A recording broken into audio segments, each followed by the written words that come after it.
Where do the Chiefs sit with the salary cap in 2026 and 2027? Will they be able to make moves going forward, or is this team just treading water? And where do we sit with the Mahomes contract? All of that and more today on Chiefs Coast Bias. What's up, Chiefs nerds? Welcome to another episode of Chiefs Coast Bias with your host, me, Malgore. I wanted to do another dive with an update to the 26 and 27 salary cap situations because other than a couple of first-round picks, the roster is largely set for this season, and we've seen some major shifts in the cap in the last few months because of new contracts that were signed, contracts that rolled over, incentives that were earned, etc., etc. On March 9th, when I did one of my last salary cap updates, this team was sitting on over $70 million in cap space for the 27 season, with 23 players under contract, all of that according to Over the Cap. Today, they're down to just a little over $500,000, but with 55 players under contract. And remember, for salary cap purposes, only your top 51 salaries count against the cap. We've been talking a lot about the possibility of the team making more acquisitions after June 1st, some veterans coming in. But we also need to be looking to the future. Most people wouldn't say this is a complete teardown, but it's certainly a rebuild. There's a transition, and there's a lot of skepticism over whether or not the Chiefs should have held on to some of these players, which we're going to be talking about today. Is this team stuck in limbo, or are there actual moves to be made? Those are the things that we're going to look at, and we're going to start with the 2026 salary cap situation. The Chiefs currently have $12.5 million in salary cap space with two unsigned players from the draft class, both first-round picks, Mansour Delane and Peter Woods. We can estimate that Delane's rookie hit is going to be around $7.6 million because he was a top 10 pick, and Woods is going to be around 2.2, which brings us up to $9.8 million total, which leaves Kansas City with just under $3 million in cap space for the 26 season. Now, this is one explanation for why they haven't signed a veteran post June 1st yet. To get compensatory picks, the NFL calculates what players did you lose in free agency versus which ones did you acquire for the free agency and trade. If it's after June 1st, they don't go into that formula. So you don't get docked or you don't get credited with acquiring that new talent. But there are options for restructures to free up some more space, and that's what we're going to look at now. I do think the Chiefs are still going to sign some veterans. It seems inevitable. At receiver is a common target. A lot of people talked about edge rusher, which I think is still a possibility. And I think offensive line, particularly tackle, is still a real possibility for this team. We're currently only talking about 3 viable tackles on the roster, and one of them was an undrafted rookie last year, so it's hardly a guarantee that that's a player who can rotate in or be that swing tackle. So we do have some options for a restructure. I have the 4 most likely listed up here with Chris Jones, Trey Smith, Nick Bolton, and Creed Humphrey. You'll see their current salary and their cap number, as well as the years left on their deal. Now, the reason years left on their deal is important is because if you don't add void years, then whatever you restructure from that salary is going to be split over the remaining years of the contract, and the years left includes 2026. For example, if we were going to restructure Chris Jones to get $10 million off of that cap number, we would have to spread that out over the last 3 years of his deal, including this year, which means you're really only getting a little bit under $7 million in cap relief because you got to pay that $3.3 million this year out of the 10, and then it adds $3.3 to his cap number for 27 and $3.3 to his cap number for 28. This is why I think that we could see one final restructure, but it's most likely going to be Trey Smith or Creed Humphrey because those are 2 players that we can reasonably assume are at least going to play out their 2027 deal, and there's a good chance that one of those players signs another extension before their contract expires at the end of the 2028 season. And I really think that Jones and Bolton are unlikely to be on this roster in 2027, so they're very unlikely to get a restructure since you would just be adding more value to their cap hit for a player that you're going to get rid of anyway, which makes it dead money. So we do have some options, and I think there's a decent chance we'll see one more restructure going in because $3 million is just not a lot to work with. There's injury risk. The team still has depth problems, and Kansas City is not checked out of the 26th season. They may not believe that they are Super Bowl favorites, but they are certainly wanting to get into the playoffs, and we know we've seen it before. When you have Patrick Mahomes, if the team is playing well, especially if the defense is playing well at the end of the season, and you have Mahomes on your roster, you have a good chance of getting to the Super Bowl once you get into the playoffs. We saw the incredible run where this team beat Buffalo on the road, beat Baltimore on the road en route to a Super Bowl. You can never really count this team out. But we also want to look ahead to the 2027 salary cap. Right now, Kansas City is projected to have $535,000 in cap space for the 2027 season, which, yikes. That is obviously not a lot of money. That's not even enough money to sign the 2027 draft class. Certainly not enough money to re-sign any expiring contracts. So we know that moves are going to have to be made, but it's not as dire as it seems. The first thing you have to consider, the team has 55 players currently under contract. When the 2 rookies from the first round this year sign, that'll be 57. Plus, we'll have the 2027 draft class, which is right now sitting at 9 picks for the Chiefs, which brings us to 68 players under contract. Only the top 51 will count toward the salary cap. So you're not talking about a team that has a lot of holes to fill, assuming that they've drafted well. But I think any Chiefs fan would tell you that that was always an assumption for the success of this team. You have to have good drafts. You have to be able to rely on those draft picks. So it's not quite as dire as it seems, especially with that top 51 being the only ones that count against the salary cap. It means they have all the flexibility that they need to get to that kind of off-season bloat where you see a roster that's really around 90 players because not all of those players are counting against the cap. That number also includes an $85 million cap hit for Patrick Mahomes. More on this later.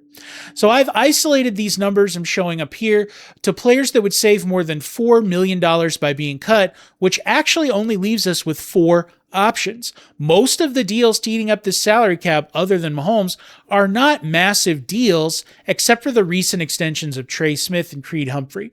So we have 4 players that if you cut next season, they will save you more than $4 million towards the cap. Chris Jones, Nick Bolton, Harrison Butker, and Noah Gray.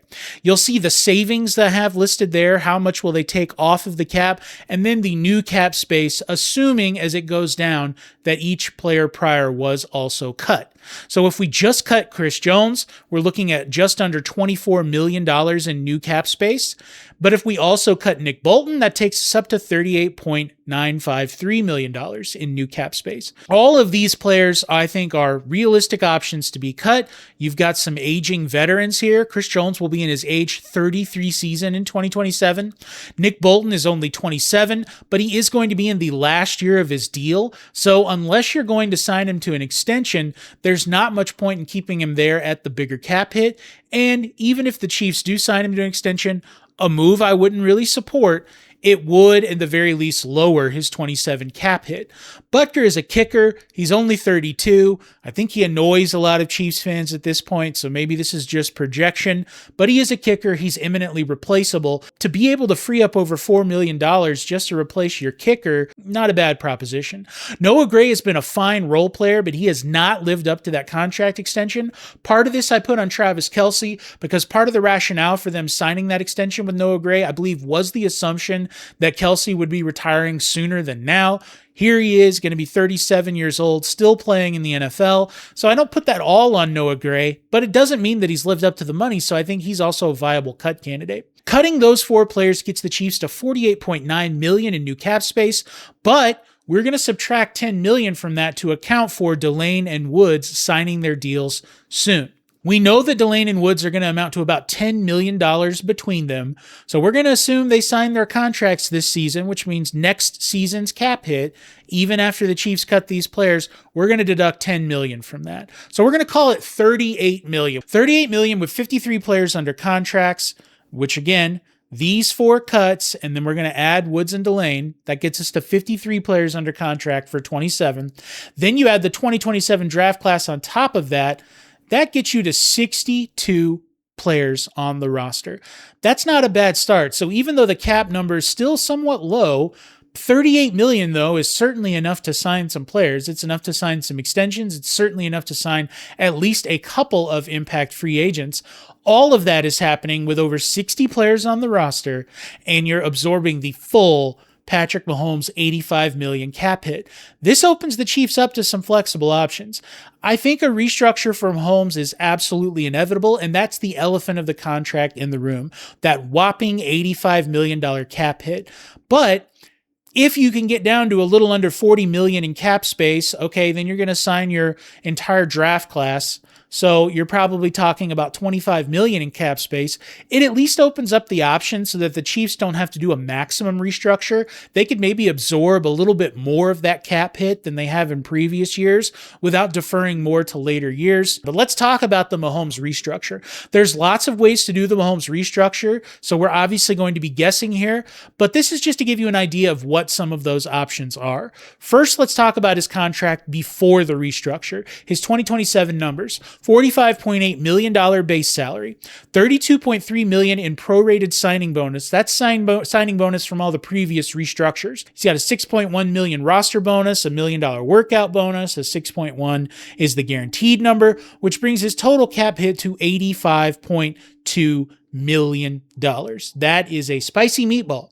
Now let's talk about after the restructure. For the purposes of this exercise, we're going to assume the Chiefs free up about $32 million. They could theoretically free up even more than that. They could get him all the way down to the veteran base salary, which for a player with his service is still quite low, but we're going to do $32 million. The reason this frees up 32 is that it would actually shift $40 million away from his base salary and shift that $40 million into a prorated signing bonus. This means his new 2027 base salary would be $5.8 million. However, remember, when you restructure, you can only spread it over 5 years, and that has to include the current year. So if we're doing a $40 million restructure, we divide that by 5, that's $8 million a year. And that first $8 million has to hit in 2027. That's why even though it's a $40 million restructure, it's only freeing up $32 million in cap space for the 2027 number. If we do that, his new 27 base salary is $5.8 million, and his new 2027 cap hit is $52.2 million, which actually doesn't put him near the top of the league anymore in average annual quarterback value, if you can believe that. But you also have to think about what it does to future years. So we're looking at 27, 28, 29, 30, and 31, 5 years, and you're adding $8 million to each of those years because of that restructure. This means his remaining cap hits hit 61, 62, 64, and then 56. High numbers. You, of course, can always do another restructure after that, but in my opinion, not totally unreasonable because of the way the salary cap is blowing up. And when you're looking at average quarterback contracts throughout the league, all the people that have signed extensions. So Mahomes would be being compensated in terms of cap hit as though he were the best quarterback in the league or around the best quarterback in the league, which he is. So I don't think it's an unfair value from that standpoint. Now, some people just believe you can never have that big of a cap hit no matter what, no matter how valuable your quarterback is, because it's too much. It constrains the team in too many other ways. And that's fair to a degree. I can certainly see that argument, but you also have to keep in mind the contract is set up to where they can keep lowering that number as much as they want. At the very bottom, I have the new 2027 cap space. The reason I put no cuts is this is how much cap space Kansas City would have, assuming they did not cut any of those 4 players. So if the Chiefs were to keep Bolton, Jones, Butker, and Noah Gray, and just do the Mahomes restructure, they'd have $32.5 million in cap space. Now, we deduct the Delane and Woods contracts again, those 2 rookies that haven't signed yet, would take us down to about $22 million. So without cutting a single player, just with the Mahomes restructure, the Chiefs could get to $22 million in cap with over 50 players signed to the roster and a 9-pick draft class coming in. You still have some flexibility there, but that's just to kind of show you a lot of the options that this team has. If we add to the cuts, if we add the 4 cuts to this number, we add that to the $38 million from the 4 cuts, we get to about $60 million in cap space in 2027 for the Kansas City Chiefs. So what does all of this mean? Well, a lot of this will change. Most of these numbers already take into account salary raises for the 27 season, but there will be earned incentives, etc. for some players. Restructuring Mahomes is a no-brainer in my opinion, and he's actually likely to sign a new extension next year or in 2028 because it makes these numbers even more manageable if they do. The way his contract is structured is his first void year. These are just fake years that they add to the end of the contract where you can roll money into it and it's counting against the cap. The player's not on your roster. So it's really more of just deferring costs to later on. So that's what you should think of a void year. Using a void year is just saving some money now to pay it later. His first void year is 2032. And so far, none of his restructures have spilled into 2032 or any of the void years because you have a 5-year max on how many years out you can spread the restructure. So a restructure in 2027 spreads to 2031, which means that those are just there for flexibility, but we haven't used them yet. So for the first conversion that will go into the void years will be when he converts in 2028. And that's kind of makes it the soft deadline for Mahomes to get a new deal done. Wouldn't be surprised if it gets done before then. I don't think it's happening this offseason because they're going to want to see him play on that knee before they make another massive commitment. When you start restructuring in 2028 is when you're moving things on void years. I do think the Chiefs would want some clarity. What are we paying Mahomes starting in 2032? What are we paying him throughout his next contract? Now, I think they'll do the maximum restructure, which is going to be around what I said, $40 million, which frees up $32 million in cap. Here are the real questions to end this on. First, when you're just trying to assess how dire is this 27 cap situation and how badly have the Chiefs constrained themselves and what can they do to get out of this, or do they need to get out of it? First, how much worse is this team next year without Chris Jones and Nick Bolton? Second question you should ask, how much does this team need to invest in free agency a year from now? A lot of that is going to depend on what the free agency signings this year look like. Are they players we can count on next season, or do we need to bring in more depth at those positions? And what do the 26 and 25 draft classes look like this season? That's going to determine a lot of what you need to invest in free agency. But even with the numbers we looked at today, they are going to have flexibility to sign some players if they need to. And finally, how much does this team need to invest in re-signing players whose contracts expire after this season? And when I look through the players who have expiring contracts, the only names that really jump out to me that are going to be contributors this season, or you think they're going to be contributors, Jalen Moore, because he only signed a 2-year deal. We've got Christian Fulton, same thing there.